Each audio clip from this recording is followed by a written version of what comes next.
conversa de hoje, vamos mergulhar num tema bem humano, né? A amargura.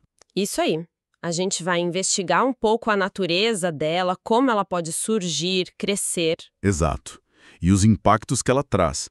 E para isso, a gente tem um material bem específico aqui, um texto chamado A Raiz Revela a Verdade de Qualquer Árvore. É um texto interessante, ele parte dessa imagem da raiz de amargura. Isso. Ele até cita rapidinho uma passagem bíblica, né?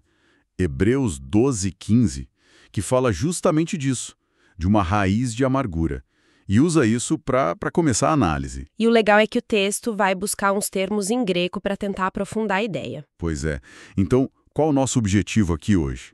É basicamente entender como esse texto específico descreve a amargura. Sim, desvendar as características que ele aponta, as consequências, sempre olhando pela lente dessa fonte, né? Exatamente. E a metáfora central é forte, né? Uma raiz, algo que está ali escondido, mas que define o que a gente vê. Muito forte. Algo que está por baixo da terra. Ok, então vamos lá. Como é que essa imagem de raiz ajuda a gente a entender algo tão complexo, às vezes tão doloroso como a amargura segundo esse material? Bom, o texto começa com uma palavra grega específica. Rhidzo. Rhidzo? E o que ela significa segundo a fonte? Significa raiz, literalmente. Mas, assim, não é uma raiz qualquer, sabe? A ideia que o texto passa é de algo que vai fundo. Ah, entendi. Que penetra mesmo, que se agarra com força no solo. Exatamente. Que se fixa. Não é algo superficial. E aí que está o ponto interessante da análise. Que é? É como o texto usa essa rhidzo para construir a analogia. A amargura, segundo eles, não é só um sentimento ruim que passa. Certo. Ela pode citandar estarridizo, essa raiz profunda. Na alma mesmo. Na alma, pesado. E o texto argumenta que se essa raiz não for tratada, ele usa uma linguagem bem direta, fala em ser arrancada pelo arrependimento. Arrancada. Sim, se não for arrancada, ela só se aprofunda mais e mais. E como é esse aprofundamento? O texto descreve isso? É algo que só acontece ou tem um processo? Pelo que o texto descreve, é um processo bem ativo e meio sorrateiro, sabe? Uma vez que essa raiz se fixa, ela começa a trabalhar ali por baixo. Ela começa a gerar pensamentos negativos, sabe? Julgamentos sobre os outros, ressentimentos que ficam ali remoendo. Entendi. E a pessoa nem sempre percebe que vem daí. Exato. Esse é o ponto-chave que a fonte destaca. Para a pessoa que está vivendo isso, esses pensamentos podem parecer super racionais. Justificados. Até lógicos mesmo. Faz sentido, né? Fulano fez aquilo, então é lógico que eu pense isso. E isso cria-se uma autoconvicção em torno daquela negatividade. Não é só se sentir mal, entende? Entendi. É mais que isso. É uma estrutura de pensamento que nasce dessa raiz. Precisamente. O material vai até mais longe. Ele descreve como essa rizoma, essa raiz de amargura, se não for interrompida, com o tempo ela pode virar o que a fonte chama de fortaleza mental. Fortaleza mental. Que imagem, hein? É forte, né? Pensa numa fortaleza. É algo para defender, mas que acaba te isolando ali dentro, ditando as regras. Verdade. E essa estrutura mental, segundo o texto, começa a dominar tudo. As emoções, o jeito de ver as coisas e, claro, as atitudes. Influencia como a pessoa reage ao mundo. Totalmente. É a descrição de como uma mágoa, talvez pequena no início, se não for resolvida, pode crescer e tomar conta de tudo por dentro. Uma fortaleza. Sugere defesa, mas também prisão, né? Meio paradoxal. Exatamente. E se a riso é essa estrutura escondida, como é que o texto descreve a experiência mais palpável, o sentimento em si? Ah, aí entra a segunda palavra grega que o texto explora. Picria. Picria. E essa seria? Essa é traduzida mais diretamente como amargura mesmo. O estado amargo. E a descrição que a fonte dá para pícria é bem intensa. Intensa como? Fala de uma atitude interior venenosa. Usa essa palavra mesmo, tóxica. Tóxica. Venenosa. Caramba! Palavras bem fortes. E essa toxicidade toda, segundo o material, ela fica só dentro da pessoa ou ela vaza? O texto fala disso. Ah, ele deixa bem claro que vaza. Não fica contida, não. A pícria é descrita como algo tão potente por dentro que acaba se manifestando do lado de fora. Como assim? O texto chega a dizer que pode transparecer até no rosto da pessoa, sabe? Uma expressão meio dura, uma sombra, como se o veneno interno precisasse sair. Nossa. E aí a coisa fica bem interessante, né? Porque o texto não para no tóxico. Ele usa uma outra imagem muito gráfica para a picria. Qual imagem? Compare essa amargura a um ácido. Um ácido que corrói a alma por dentro. Imagina só o impacto disso. Um ácido? Uau! É, um processo químico interno que vai destruindo aos poucos, minando a pessoa. O que será que esse ácido corrói na visão deles? A paz, talvez. A alegria. A capacidade de confiar. Olha, a fonte não entra em detalhes, assim, tipo, corrói a paz, mas ela foca muito nas consequências que a gente consegue ver, nos frutos que essa corrosão toda produz. Frutos. E são descritos como frutos cruéis. Isso liga direto à condição interna, à picria, com o comportamento que a gente vê. Frutos cruéis. Que tipo de frutos seriam esses, segundo a descrição do texto? O material dá exemplos bem concretos, viu? Fala de palavras ditas pra machucar mesmo, sabe? Ásperas, duras. Menciona o uso de sarcasmo, mas não aquele humor leve, né? Aquele sarcasmo que é uma agressão disfarçada, um desprezo. Entendi. Aquela ironia que fere. Exato. E aponta para uma atitude geral de desdém, de menosprezo pelos outros, especialmente pela pessoa ou situação que começou a amargura toda. Então, não é só a pessoa se sentir mal por dentro. Ela acaba agindo de um jeito que prejudica os outros também. Sim, a análise faz essa conexão direta. E o texto vai até um pouco além.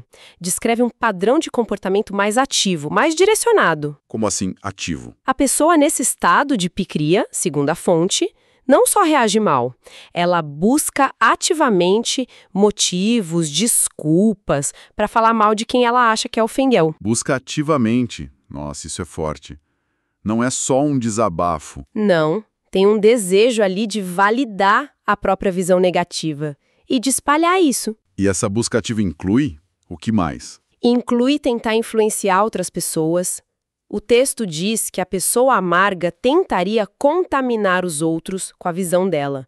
Buscar aliados, sabe? Tentar isolar ou desacreditar o alvo da amargura. Entendi. É um quadro que mostra a amargura não só como sofrimento pessoal, mas como algo que pode quebrar relações. Exatamente, uma força que pode desagregar. Isso pinta um quadro bem sombrio das consequências. E diante dessa descrição toda, o texto dá alguma dica, alguma forma de identificar se essa raiz, essa rizoma, está aquecendo na gente? Propõe algum sinal de alerta? Propõe sim, sugere um exercício de autoobservação. Como? Se a pessoa percebe que estão pensamentos negativos que ficam voltando, sabe? Ou se ela se pega falando mal, repetidamente, de alguém que a machucou lá atrás. Isso seria um indício forte. Seria um sinal de que aquela sementinha de mágoa não só ficou, mas germinou. E tá virando essa rizoma profunda que alimenta a picria. A fonte até usa a expressão no coração, para dizer onde essa raiz cresce. É quase um termômetro interno que o texto sugere, né? Prestar atenção se a gente fica remoendo, falando mal de algo ou alguém do passado. Isso. Não há lembrança da dor em si, mas essa ruminação negativa constante. Aquele disco arranhado. E beleza, identificou o sinal. Qual o caminho que o material propõe para lidar com isso? Porque se a raiz é tão profunda, a fortaleza tão sólida... Olha, a recomendação que a fonte apresenta é bem direta e reflete a visão de mundo dela, que tem uma base espiritual, né? Certo. E qual é? O texto diz, com todas as letras, arrependa-se e peça a Deus que arranque essas raízes destrutivas. É importante deixar claro que essa é a solução que o texto sugere dentro da lógica dele. Entendi. Arrancar. A mesma palavra de antes. Exato. E a implicação disso na lógica do texto é interessante.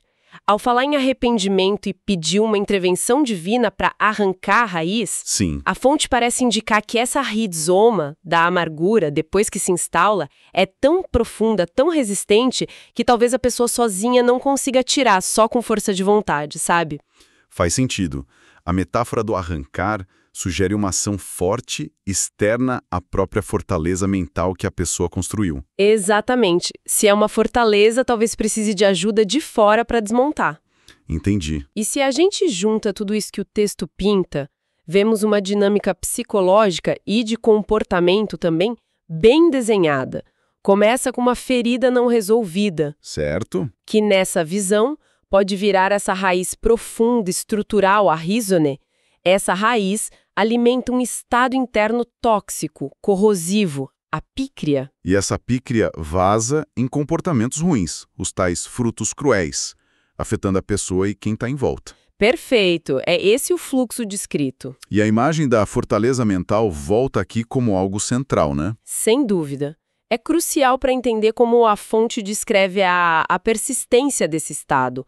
Essa fortaleza não é só um monte de pensamento ruim, é uma estrutura que molda ativamente como a pessoa vê a realidade. Muda a percepção. Sim, a pessoa passa a ver o mundo, especialmente as relações, pelas lentes da amargura. Interpreta coisas neutras como ataque, desconfia de todo mundo e se fecha para a chance de reconciliar ou curar, segundo essa perspectiva. E a metáfora da raiz, da Hidzu, ajuda a gente a visualizar essa teimosia, essa resistência para mudar. Exato. Que, na visão do texto, só cede com uma intervenção mais drástica, como aquele arrancar que falamos. Então tá, vamos tentar amarrar tudo isso que a gente tirou da fonte. O texto mostra a amargura não como uma emoção simples, que vem e vai. Não mesmo. Mas como um processo que pode criar raízes profundas. Começa com a Hidzu, essa raiz que se fixa e organiza o pensamento de um jeito negativo, julgador. Isso. Aí essa raiz alimenta e cria um estado interno descrito como tóxico, venenoso. Aquele ácido que corrói a alma. E essa condição interna não fica lá escondida.